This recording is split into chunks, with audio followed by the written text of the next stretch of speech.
misalnya menyampaikan ke kami akan mengarahkan amankan yang semester 1 dulu itu baru, karena itu mata kuliah masih sama dengan yang di kurikulum 2018, itu tidak banyak perubahan yang signifikan, sehingga untuk penataan berikutnya kita lakukan untuk semester 2 dan seterusnya baru dilakukan pembahasan saat ini. Saya kira tidak masalah. Namun kalaupun belum diimplementasikan, saya kira belum terlambat nanti untuk persiapan di tahun ajaran yang akan datang. Ya. Kemudian kalau kita membicarakan kurikulum ini, saya berharap nanti ada outcome yang nantinya mesti harus ditindaklanjuti oleh tim di Prodi Curup ini, adalah diperoleh pemahaman tentang kurikulum. Ya, nanti kita mendiskusikan. Nanti teknisnya barangkali setiap bagian kalau ada yang perlu didiskusikan, elaborasi, tidak masalah ya Bu ya, tidak usah menunggu selesai akhir gitu, supaya nanti lebih dalam begitu dan efektif waktunya. Ya, misalnya kita baru bicara profil, kemudian kok Ibu Bapak akan mendalami, kita langsung saja gitu. Maksud saya demikian, supaya nanti kalau menunggu akhir, saya khawatir lupa begitu. Ya. Kemudian yang kedua, nanti akhirnya tim dari Prodi Curup khususnya nanti mengembangkan KPT-nya tadi. KPT itu yang melengkapi kurikulum inti ini sehingga menjadi minimal 108 sesuai dengan 108 SKS sesuai dengan SNDikti yang nanti bermuatan sebagai penciri atau keunggulan prodi tadi. Jadi kalau kita akan mengembangkan keperawatan gawat darurat gitu ya, itu berarti di dalam pengembangan yang 12 SKS minimal itu mesti mayoritas adalah yang terkait dengan keperawatan gawat darurat dan global tadi, yang keunggulan global juga, di samping melihat apakah di kurikulum 2022 yang dari FIG ini sudah ada yang terkait dengan kebijakan Kemenkes masalah transformasi di bidang kesehatan.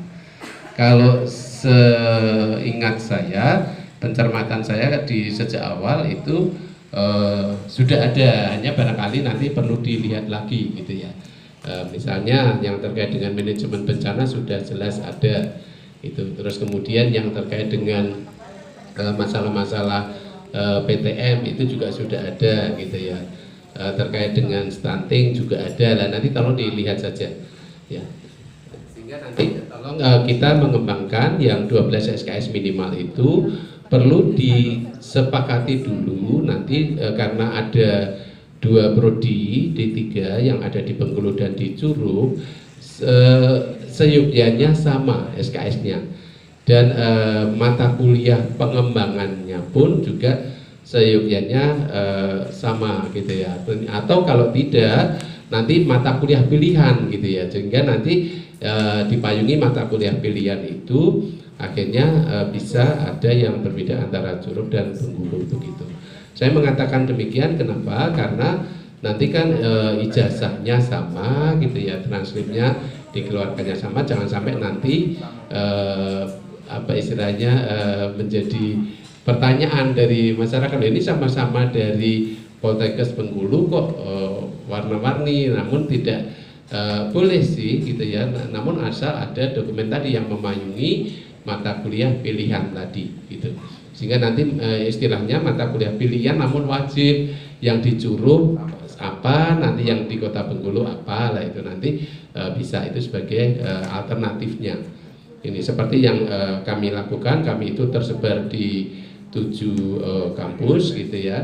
Yang di Magelang lebih fokus ke keperawatan jiwa, kemudian yang di Semarang itu keperawatan kritis, yang lain ada yang gadar, ada yang manajemen bencana, itu payungnya adalah mata kuliah pilihan. Kemudian yang berikutnya, mengapa kita melakukan evaluasi peninjauan dan juga istilah kami adalah rekonstruksi dan revitalisasi, karena hasil evaluasi dari kurikulum 2018 itu adalah ada beberapa bahan kajian itu yang tumpang tindih di antara mata kuliah itu yang tidak boleh terjadi. Kemudian yang kedua ada EFIK itu kan memayungi seluruh prodi yang ada di Indonesia yang 450-an tadi, itu ada yang belum mengimplementasikan kurikulum 2018, bahkan jauh, jadi kurikulum 2006 itu masih digunakan. Ini yang menjadi keprihatinan kami waktu itu di pengurus pusat gitu ya, sehingga kami melakukan evaluasi untuk merevitalisasi kurikulum itu supaya sesuai dengan level yang harusnya dihasilkan, yaitu level 5 KKNI dan sesuai dengan tuntutan dari masyarakat profesi begitu. Yang kedua, terkait dengan adanya perubahan regulasi di dalam pengembangan kurikulum itu kan kita acuannya ke Standar Nasional Pendidikan Tinggi, yaitu saat ini yang harus kita jadikan acuan adalah Permendikbud nomor 3 tahun 2020. Ini yang wajib untuk semua dosen itu mesti harus memahami SNDikti. Terus kemudian juga terkait dengan SNDikti ini saat ini juga masih dalam proses kan pembahasan terkait dengan Undang-Undang Pendidikan Tinggi, dan otomatis nanti kalau itu berubah SNDikti-nya juga akan berubah. Ini juga harus selalu kita ikuti gitu. Kemudian yang berikutnya, yang ketiga adalah di tahun 2020 kita mengenal, kalau istilah yang kami gunakan di tim itu PMK 425, yaitu yang terkait dengan standar profesi, yang mana di dalam standar profesi itu di dalamnya ada standar kompetensi yang berisi tentang kompetensi untuk lulusan. Di sana disebutnya pendidikan vokasi dan pendidikan nurse begitu. Kalau saya pribadi sih lebih senang dengan penyebutan itu pendidikan diploma 3 gitu, karena kalau kita menggunakan terminologi perawat vokasi itu secara internasional perawat vokasinya Indonesia itu berbeda dengan perawat vokasi di internasional. Ya, kalau perawat vokasi di internasional itu yang saya tahu mereka hanya melalui pendidikan 18 bulan, paling lama 2 tahun. Sementara kita itu pendidikannya 6 semester, kemudian kompetensinya berbeda dengan kompetensi perawat vokasi secara internasional. Ini yang saya pribadi sejak 2010 HPEK itu saya memang tidak suka dengan penyebutan perawat vokasi untuk diploma 3. Saya lebih senang dengan penyebutan perawat diploma 3. Kalau itu diterjemahkan, kalau kami menerjemahkan higher diploma gitu. Ya, jadi kalau kurikulum itu di-assess, itu pengalaman kami dengan Queensland, dengan WHO gitu, kurikulum kami dulu itu sudah 75%-nya kurikulum bachelor di Australia. Ya, sehingga pengalaman saya pribadi ketika belajar ke sana 1 semester itu sudah mendapatkan mendapatkan surat pengakuan sudah eligible setara dengan bachelor, kemudian tambah 2 tahun sudah bisa menyelesaikan program master. Jadi 2,5 tahun itu sudah dari diploma 3 saya bisa menyelesaikan program magisternya. Kalau di Indonesia 2,5 tahun baru dapat nurse-nya gitu. Itu yang terjadi. Itulah Indonesia ya. Kita tetap harus tetap bangga gitu. Namun itulah keprihatinan kalau saya gitu ya dalam pendidikan keperawatan. Ya, sehingga kepada ibu bapak, teman-teman dosen yang masih muda, kemudian adik-adik mahasiswa, ketika nanti menjadi pelaku di dalam pengembangan profesi keperawatan, tolong hal itu diperhatikan gitu ya.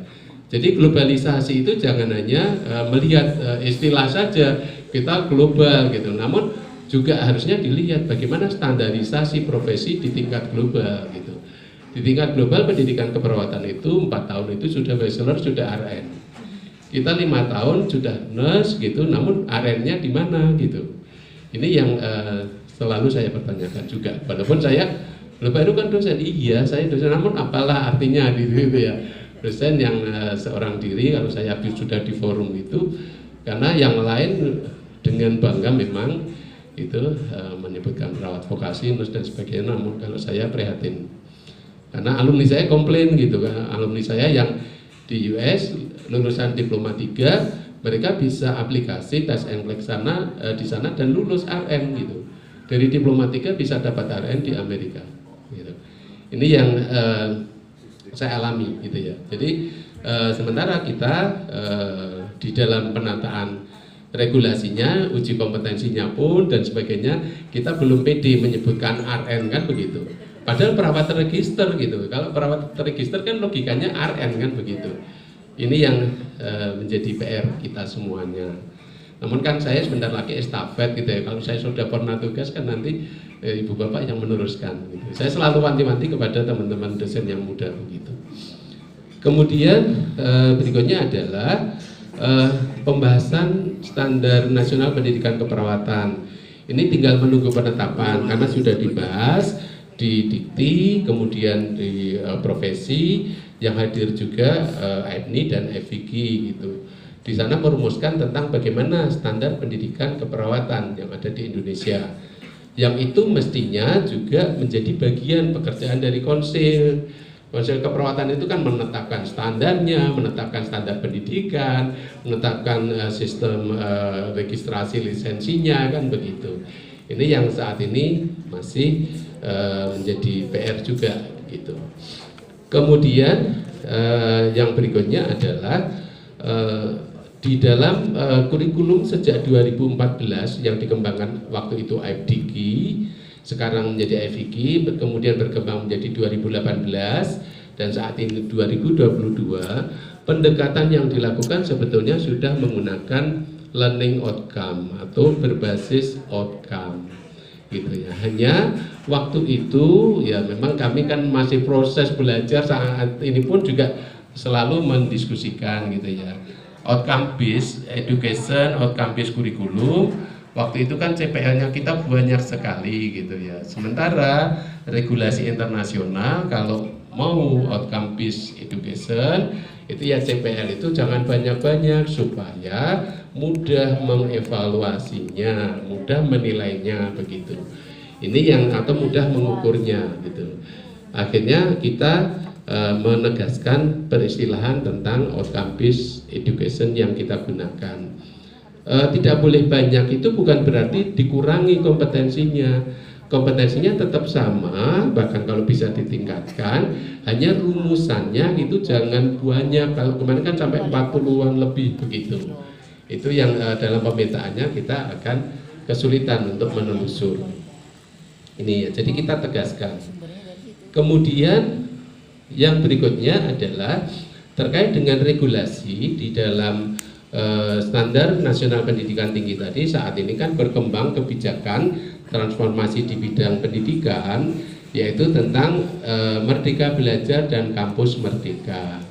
Ini yang tadi sudah disampaikan juga oleh Pak Dery, Pak Wadir gitu ya, terkait dengan program yang bisa dilakukan itu diantaranya adalah bisa melalui magang kerja, kemudian praktek mandiri, kemudian belajar di luar kampus, kemudian pertukaran mahasiswa gitu. Ini program-program yang bisa dikembangkan di institusi atau di program studi. Nah, hal ini terkait dengan program ini memang dalam kebijakan untuk pendidikan kesehatan atau prodi kesehatan itu pengecualian. Ya, artinya kita tidak diinkludkan dalam kebijakan MBKM ini. Mengapa? Mengingat karena kompetensi untuk pendidikan kesehatan itu sudah confirm mereka harus fix kompetensinya. Jangan sampai nanti kompetensi perawatnya malah nanti kabur gitu. Namun perjalanannya itu berkembang.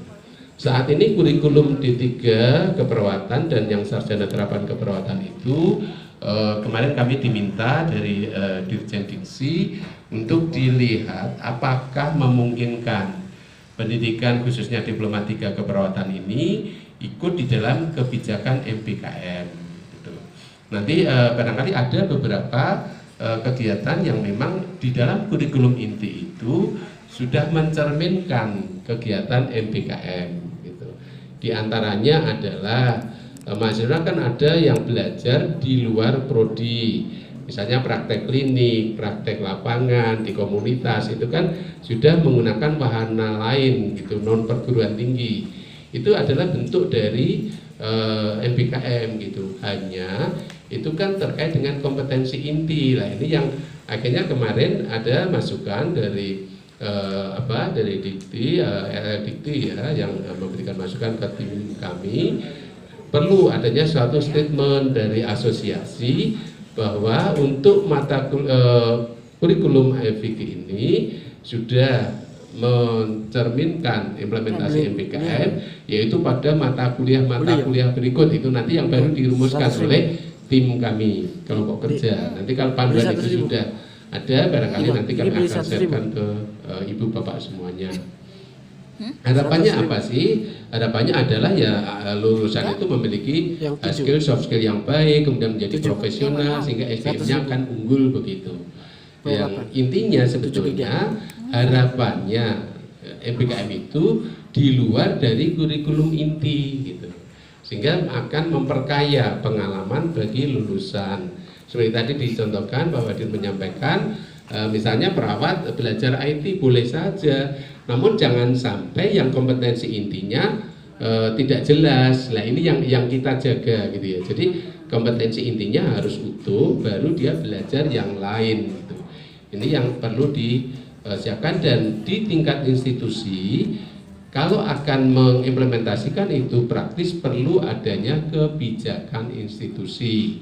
Ya, bagaimana implementasi MBKM di Poltekkes, Kemenkes, Bengkulu, yang nanti setelah itu turun di Prodi, Jurup, ini bagaimana implementasinya, mesti harus seperti itu. Ya karena itu nanti turunan dari kebijakan itu akan ditelusur oleh stakeholders, khususnya ketika audit eksternal gitu ya. Kemudian semuanya ini tentunya kita sudah tahu lah, kalau ekosistem di dalam perguruan tinggi itu ya nyaman, ya aman, kemudian sehat. Jadi semuanya kalau kita terjadi diskusi seperti ini, transformasi, informasi dan sebagainya itu bisa terjadi dengan baik, nyaman, kan akhirnya semuanya akan terbuka dan berkontribusi untuk semuanya ini. Nah, salah satu yang dikembangkan tadi misalnya ada IPE begitu, itu adalah salah satu bagian dari implementasi MBKM ini. Namun itu perlu dirumuskan sekali lagi kebijakannya secara jelas, kemudian dari masing-masing prodi itu bentuk implementasinya nanti seperti apa, bentuk pengakuannya bagaimana, atau itu nanti dihargai dengan SKS, apakah menggantikan SKS dari yang ada ataukah menjadi mata kuliah sendiri lagi gitu. Silakan nanti kebijakan bisa dikembangkan oleh institusi. Kemudian yang terkait dengan magang gitu ya, istilah magang. Kalau kita selama ini perawatan menggunakan istilahnya praktek klinik atau praktek lapangan gitu, bukan magang. Karena pengertiannya berbeda. Kalau praktek klinik itu adalah masih dalam rangka supervisi ya, masih dalam supervisi dari dosen maupun pembimbing klinik untuk memastikan pencapaian kompetensinya. Namun kalau magang itu sudah dilepas, dia memperoleh pengalaman tambahan gitu. Nah ini kalau nanti ditempuh dengan magang, nah ini perlu dirumuskan. Yang penting pesan kami adalah jangan sampai menambah beban belajar mahasiswa gitu ya. Artinya kebijakan ini tidak akan menambah lama studinya, akhirnya menjadi 3,5 tahun atau menjadi 4 tahun untuk diploma 3, itu kan akhirnya kan akan menambah beban begitu. Jadi program tetap dalam 6 semester, namun ada penambahan pengalaman, penambahan kompetensi, sehingga mereka akan menjadi SDM yang unggul tadi gitu. Misalnya akan nanti ada lulusan yang pingin misalnya tadi bekerja di dunia industri, maka berikanlah kesempatan berapa jam dia selain kompetensi inti ini magang di industri berapa jam begitu. Kalau ingin mengembangkan terkait dengan sistem informasi yang dikembangkan di puskesmas atau di dinas kesehatan gitu ya, jadi berikan kesempatan mereka magang di sana untuk belajar tentang sistem informasi itu gitu. Itu merupakan adalah program yang nanti perlu di dirumuskan dan disepakati oleh institusi. Kemudian yang berikutnya adalah terkait dengan area kompetensi. Saya menyampaikan tadi bahwa kita saat ini itu sudah masuk ke tataran global gitu. Artinya sejak kami berdiskusi, ya kita berdiskusi di kurikulum 2018, kita sudah mengadaptasi dan mengimplementasikan kompetensi yang disepakati oleh negara-negara ASEAN. Ya, di mana kalau dikatakan perawat di ASEAN itu sudah menyepakati harus meliputi 5 area kompetensi, yaitu area etik and legal practice, kemudian professional nursing practice, education and research, kemudian leadership and management, kemudian research, begitu. Itu 5 itu yang harus dipenuhi gitu. Nah, ini yang kita gunakan di kurikulum 2018 dan saat ini kita revitalisasi di beberapa bagian, di antaranya adalah memperjelas yang terkait dengan education and research-nya, leadership and management-nya. Itu yang kita cek kembali. Kalau yang lalu itu kan kita lulusan Diplomatika itu harus mampu menggunakan hasil penelitian, kan begitu, di dokumen kurikulum 2018 itu. Saat ini kita kuatkan atau kita perjelas bahwa lulusan Diplomatika itu harus mampu melakukan penelitian melalui asuhan keperawatan gitu. Jadi di dalam melakukan asuhan keperawatan itu tetap terjadi satu proses riset atau dan berkembang berpikir atau cara analisis thinking untuk research thinkingnya itu ada gitu. Jadi tidak sekedar melakukan pengkajian, diagnosis, melakukan tindakan dan seterusnya. Sehingga melalui studi kasus yang kita rumuskan itu di situ menggambarkan, dalam studi kasus itu menggambarkan proses penelitian yang dilakukan oleh mahasiswa. Gitu. Jadi misalnya studi kasus terkait dengan manajemen nyeri pada pasien, misalnya manajemen nyeri pada pasien post operasi misalnya. Nah di situ pendekatan yang dia gunakan apa di dalam manajemen nyeri untuk pasien yang dia ambil begitu. Kemudian cara menetapkan nyerinya, ya mereka mengkaji nyeri dengan menggunakan apa, kemudian intervensi nyerinya dengan menggunakan apa, itu didasari evidence base yang dia telusur melalui studi pustaka atau literatur review-nya. Setelah itu mereka bisa mengevaluasi keberhasilan dari riset itu, dari intervensi yang dilakukan itu gitu. Inilah yang kita maksudkan dalam penguatan untuk risetnya atau studi kasus bagi lulusan Diplomatika. Ya, ini menyikapi juga bahwa untuk kompetensi dari perawat Indonesia itu kan ketika mereka akan melakukan peningkatan jenjang karir itu kan harus bisa membuat suatu laporan terkait dengan evidence based nursing practice gitu. Jadi ini keterkaitannya itu ya. 5 area ini sekali lagi sudah disepakati. Kalau Ibu Bapak perhatikan yang lingkaran putih itu terkait dengan etik and legal practice itu ya, praktek etis dan legal peka budaya gitu, itu adalah mendasari semua kompetensi yang ada. Itu makanya tadi kalau Pak Min menyampaikan masalah etika gitu, itu sebetulnya melekat di semuanya gitu. Sebagai care provider, pemberi asuhan juga harus berdasarkan etik gitu dan peka budaya. Kemudian ketika melakukan pendidikan kesehatan juga sama. Ketika melakukan penelitian juga harus berdasarkan etik. Kemudian ketika dia bekerja di dalam tim, dalam manajemen keperawatan pun juga harus memperhatikan etik itu gitu. Jadi etik ini mendasari semuanya gitu. Hanya barangkali nanti bentuk implementasi dan instrumen yang digunakan untuk menilai kan berbeda gitu ya. Ketika mereka penelitian itu bentuk penilaian etiknya apa, ketika mereka mengelola pasien bentuk penilaian terkait dengan etiknya apa, ketika mereka bekerja di dalam tim penilaian untuk etiknya apa gitu kan, mesti berbeda itu instrumennya.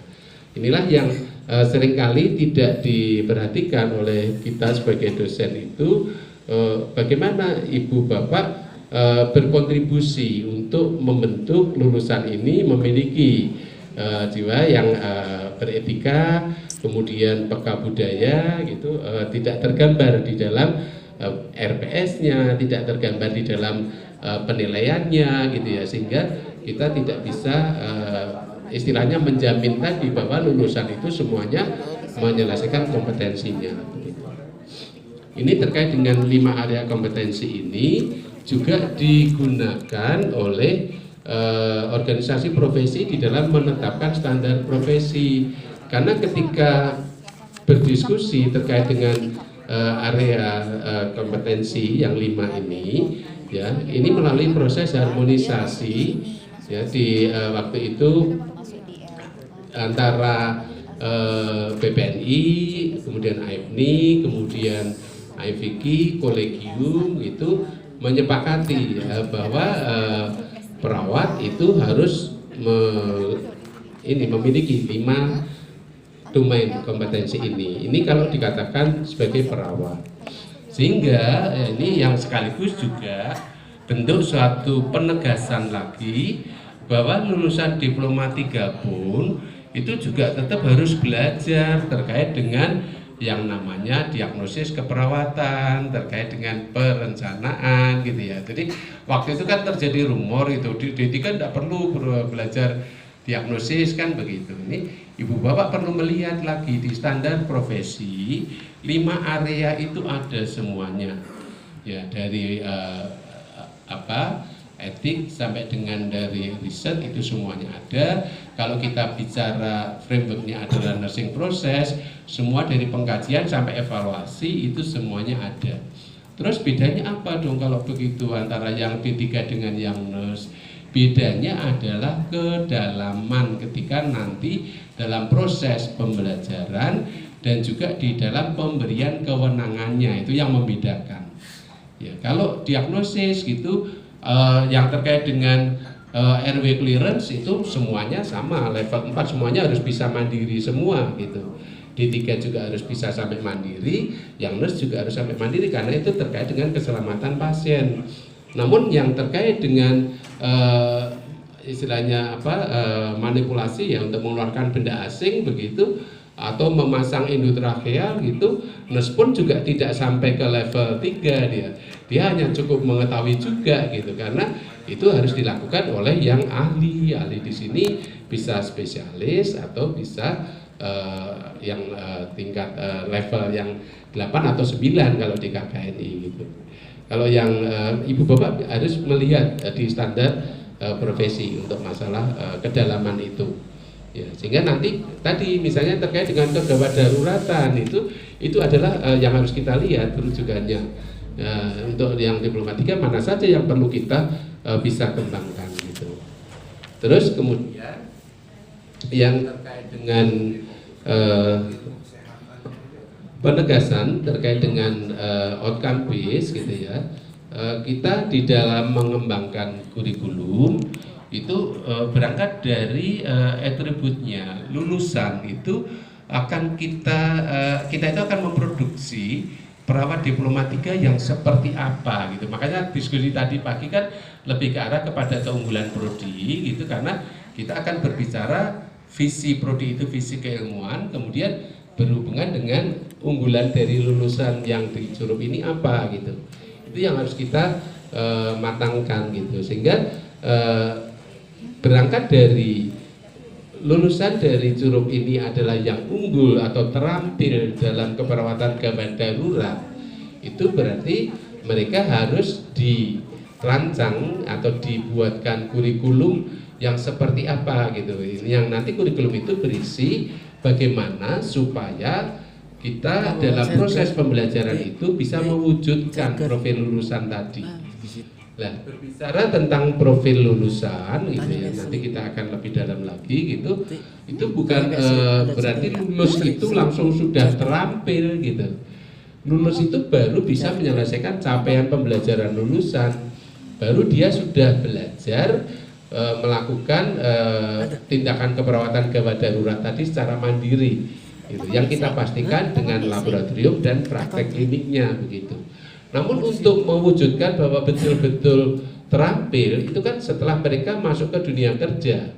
Ya, makanya kalau nanti mengambil sampel untuk tracer tentang pengguna lulusan, ya tentu harus yang sudah bekerja minimal 3 tahun itu baru bisa diambil. Minta pendapat pengguna lulusan itu, jangan mereka baru bekerja berapa bulan kita mintain pendapat, ya tentu mereka akan menilai belum terampil, ini belum bisa. Nah ini itulah yang seringkali missing di situ. Menilai profil tentu setelah mereka masuk ke dunia kerja itu baru kita akan bisa menyatakan oh ternyata profilnya tercapai begitu. Atau kalau lulus itu baru menyelesaikan kompetensinya begitu. Baru kita nyatakan oh, mereka sudah menyelesaikan kompetensi, baru terus kita nyatakan lulus begitu. Setelah lulus mereka masuk ke dunia kerja, barulah kita akan bisa mengevaluasi. Makanya di dalam akreditasi 9 kriteria itu perlu adanya tracer terkait dengan pengguna lulusan gitu. Dan lulusan itu yang dikatakan lulusan berarti yang sudah masuk dunia kerja, dia beraktivitas di dalam pekerjaannya gitu. Kemudian di dalam kurikulum tentu harus diikuti terkait dengan bagaimana prosesnya, bagaimana mengukurnya. Ini yang selalu dipertanyakan. Bagaimana ibu, bapak sebagai dosen memastikan bahwa setiap mahasiswa ini telah menyelesaikan CPL-nya. Mereka telah mengikuti proses belajar untuk terampil di dalam keperawatan gawat darurat tadi. Ya, kita melalui lecture jelas, ceramah, kemudian kuliah pakar, kemudian kita ada praktika di laboratorium. Praktikanya itu ada sesi klasikal, kemudian ada tutorial, kemudian ada mereka belajar skill lab secara mandiri. Kemudian setelah itu ada penilaian secara individu. Lah ini adalah proses memastikan bagaimana proses itu. Lah ini tentunya tergambar di dalam standar proses pembelajaran yang ada di prodi gitu. Kemudian setelah itu juga termasuk bagaimana asesmennya. Asesmen dilakukan bukan hanya pengetahuan gitu. Saat ini kalau kita menggunakan CBT kan hanya pengetahuan saja yang kita ukur. Nah, kita harus melengkapi dengan menggunakan keterampilannya gitu. Keterampilan OSCE sudah dilakukan, namun ya itu kan sampling ya, karena kita hanya mengambil yang kritikal saja, sementara yang ada di kurikulum itu banyak sekali keterampilan yang harus dikuasai oleh para mahasiswa. Ibu bapak barangkali kalau yang sudah melihat dokumen kurikulum baru kan setiap pokok bahasan atau setiap mata kuliah itu keterampilannya sudah lengkap diidentifikasi. Ya, ini kami gunakan rujukannya adalah dari standar profesi. Ya, jadi kurikulum itu kita langsung lakukan revitalisasi di 2022 karena menyikapi ditetapkan standar profesi, sehingga harus dipastikan bahwa standar profesi itu tergambar di dalam kurikulum gitu. Kemudian nah, siklus di dalam pengembangan outcome based education ini barangkali ibu bapak lihat ya. Yang pertama adalah kita menetapkan profil lulusan. Tadi dari diskusi visi itu nanti akan turunannya adalah profil lulusan. Profil lulusan dari D3 keperawatan Jurup itu seperti apa gitu. Nanti kita lihat, kita diskusikan apakah yang generik itu sudah cukup atau ibu bapak perlu secara eksplisit menjelaskan itu, nanti kita lihat ya. Kemudian menetapkan juga capaian pembelajaran. Kemudian setelah itu mengidentifikasi bahan kajiannya apa saja. Bahan kajian itu ya dari pengetahuan, keterampilannya gitu. Setelah itu membentuk mata kuliah dan menetapkan SKS. Kemudian memetakan kurikulum itu di tahun pertama, tahun kedua, tahun ketiga.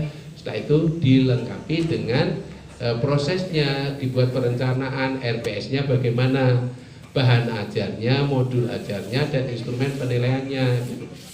Ya, sehingga kalau ini sudah ada, baru kita masuk dalam prosesnya. Dalam proses ini perlu dilakukan monef. bagaimana interaksi antara dosen dan mahasiswa dengan sumber belajarnya, proses belajarnya seperti apa begitu. Kemudian namanya proses pembelajaran tentu harus disesuaikan dengan capaian pembelajaran yang dirumuskan.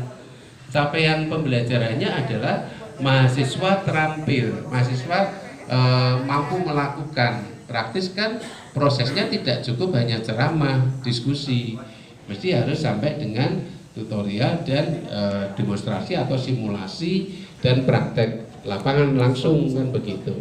Ini yang nanti harus dipilih di dalam metode pembelajarannya, sehingga mungkin ada metode pembelajaran kalau di dalam SNDikti kan Ibu Bapak barangkali melihat ya, harapan saya sudah melihat karakteristik dalam akreditasi kan ada. Bagaimana karakteristik proses pembelajaran? Ada holistik, ada kolaboratif, ada student centernya. Nah itu tergambar di dalam RPS-nya begitu. Begitupun juga di dalam penilaiannya. Penilaiannya itu semuanya nanti akhirnya menunjukkan bahwa CPL yang dirumuskan itu sudah dilewati oleh seluruh mahasiswa. Ini siklus ini sama dengan panduan yang dikeluarkan oleh Dikti. Ya. Di dalam pengembangan kurikulum itu ada 5 tahapan ini yang sama persis dengan pendekatan outcome based tadi. Yang sebetulnya kita sudah merumuskan hal itu sejak tadi 2013-2014. Hanya kita istilah outcome ini baru belakangan ini aja kita sering mendiskusikannya begitu. Dan ketika kita berbicara persiapan untuk sertifikasi atau akreditasi internasional, salah satu persyaratannya adalah kurikulum itu harus berbasis outcome. Jadi di sini pertama menetapkan landasan kurikulum, sosiologis dan sebagainya, kemudian melakukan analisis kebutuhan, makanya tadi perlu identifikasi dari stakeholders itu kebutuhannya apa saja, kesiapan kita apa gitu ya. Jadi kita tidak bisa merumuskan visi profil lulusan itu karena kita memiliki dosen misalnya K3 terus kita langsung unggulannya adalah K3 itu tidak bisa.